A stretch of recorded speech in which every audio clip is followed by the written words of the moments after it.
Seorang kapten meninggalkan jabatan baru demi balas dendam terhadap gerakan teroris. Film ini terinspirasi dari kisah nyata dalam catatan sejarah perjuangan militer Amerika.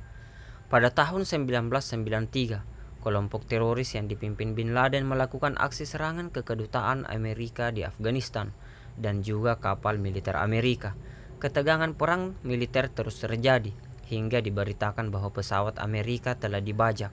Terlihat sebuah keluarga yang terdiri dari seorang ayah, ibu, dan seorang putri kecil. Sang ayah yang juga merupakan anggota militer berpangkat kapten yang baru saja menyelesaikan tugasnya di Kuwait, kemudian menghadap ke pangkalan militer.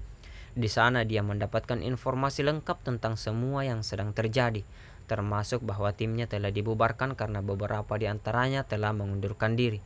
Sehingga dirinya masuk ke dalam tim baru. Tak terima mendengar atasannya itu, sang kapten berlalu dan menuju ke ruangan yang di sana ada rekan-rekannya yang selama dia bertugas di Kuwait. Mereka sedang menyaksikan berita yang terus mengabarkan kondisi Amerika yang terus diserang teroris. Mereka ingin masuk ke dalam tim memberantas teroris. Sayangnya sang kapten sebelumnya telah dinyatakan mundur dan berpindah ke tim lain. Tapi rekan-rekannya yang ada di sana akan memperjuangkan agar sang kapten bisa dan kembali bergabung. Seorang rekan pun mendekati atasan untuk membujuknya agar mengizinkan sang kapten kembali ke dalam tim, dan itu tidak sia-sia.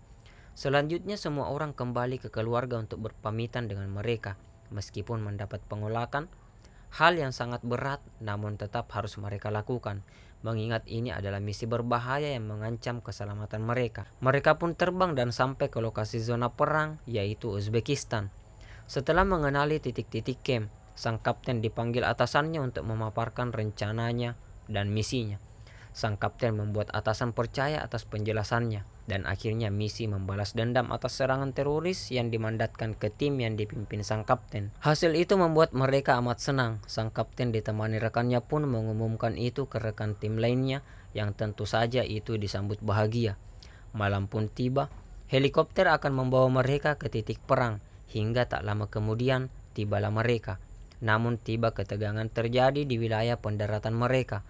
Sekelompok bersenjata tak dikenali menghampiri. Sialnya itu bahasa Uzbekistan yang tak mereka pahami. Untungnya, ternyata mereka adalah teman dan termasuk menjemput mereka dan mengantarnya ke base camp. Tibalah mereka ke markas para pejuang. Namun sang kapten dan para timnya tak nyaman dengan situasi itu, di mana mereka belum percaya kepada mereka yang katanya adalah teman.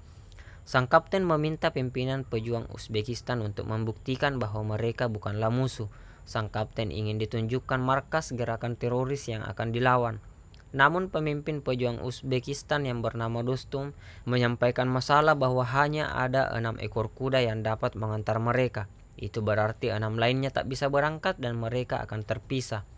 Keadaan itu menambah ketegangan dan rasa penasaran. Namun sang kapten memilih untuk tetap pergi meski harus terbagi dengan 6 rekan lainnya. Tak jauh dari mereka, pemimpin teroris sedang mengadili seorang perempuan dan beberapa anak kecil. Perempuan itu adalah guru yang akan diadili karena menurut hukum mereka, anak di bawah umur serta perempuan tidak boleh berpendidikan.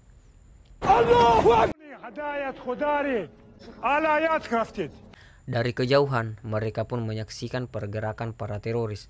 Menyaksikan itu, pemimpin pejuang Uzbekistan yang bernama Dostum meminta agar sang kapten menghubungi negaranya segera dan menjatuhkan bom di antara para teroris.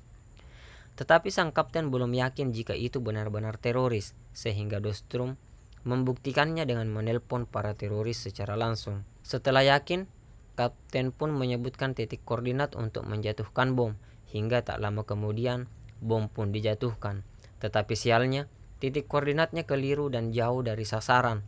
Kapten pun memaksa dirinya untuk mendekat demi mendapatkan titik koordinat yang akurat.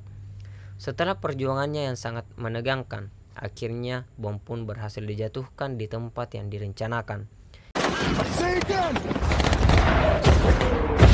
Misi hari itu usai dan mereka kembali ke base camp. Di hari selanjutnya mereka kembali mendatangi markas para teroris dan menjatuhkan bom lagi di sana dengan gegabah. Dostum membawa pengikutnya untuk menyerang. Alhasil mereka terjebak dan dikepung tank. Kapten bersama tim lainnya datang untuk menyelamatkan. Meski selamat,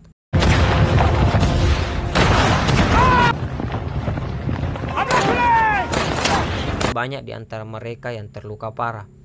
Sang kapten sangat marah kepada Dostum karena dianggap gegabah dan tak punya pertimbangan.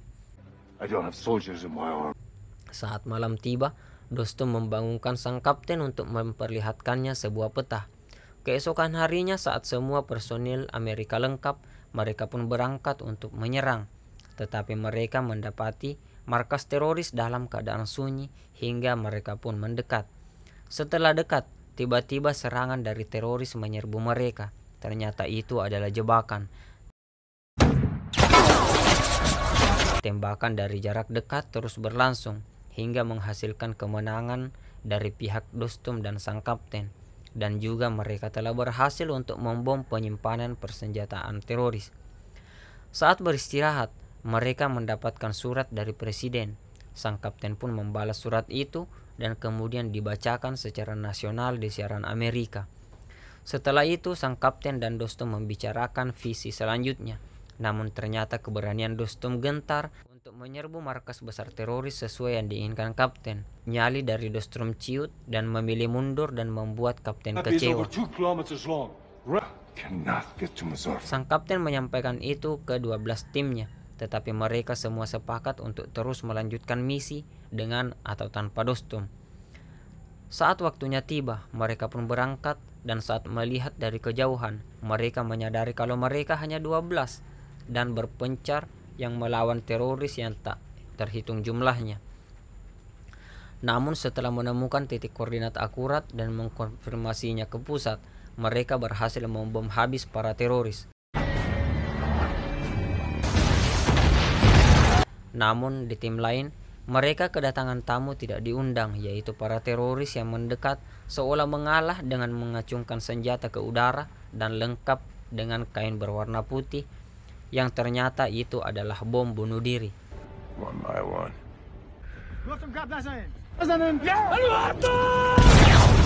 Di tim lain juga sedang diserang.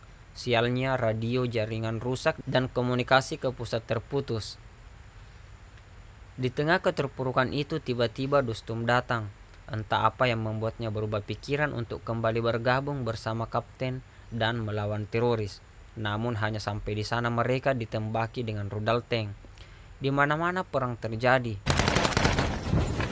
dan didominasi oleh para teroris yang mempunyai perlengkapan lengkap. Akhirnya sang kapten memutuskan untuk melakukan serangan jarak dekat dengan memanfaatkan waktu saat jeda pengisian mesin tank. Rudal terus melesat dan pasukan sang kapten memecah perang dan terus memacu mendekat.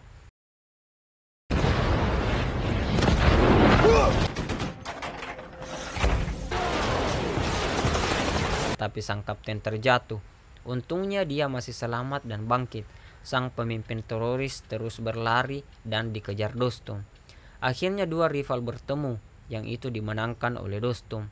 Tim sang kapten berhasil mendekat dan merebut peralatan perang teroris sehingga keadaan berbalik dan mereka mendominasi perang. Hingga akhirnya teroris pun kalah dan perang dimenangkan. Kemenangan itu akhirnya menutup film ini. Sang pejuang 12 terus dikenang dan diabadikan dalam catatan sejarah perang Amerika. Mereka selamat meski beberapa harus cedera dan terluka.